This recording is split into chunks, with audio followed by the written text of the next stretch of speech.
депутат на Мицкоски, сам македонец, цяла бугарска фамилија. Ами, какво става?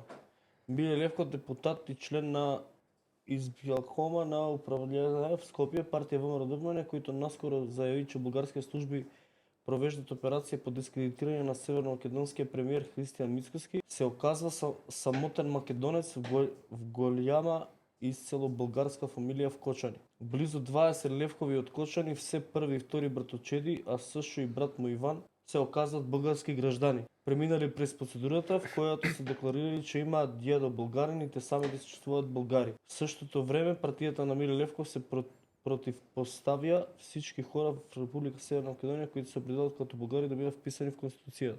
Абе, ќе ги стават устав, ќе ги избркаат од влада. Вака не се устав, ја водат владата. Ја не ве разбирам и вас. Бугарските служби им ги објавуваат овие податоци затоа што тоа се податоци кои што ги има бугарското МВР. Тие ги прават достапни до медиумите. Ама проблем е нивната позиција. Значи тие се кажуваат самите себе си како последниот браник на македонскиот идентитет и борба водат против бугаризација на македонската нација, а во суштина сите или голем дел од нив имаат бугарски пасош.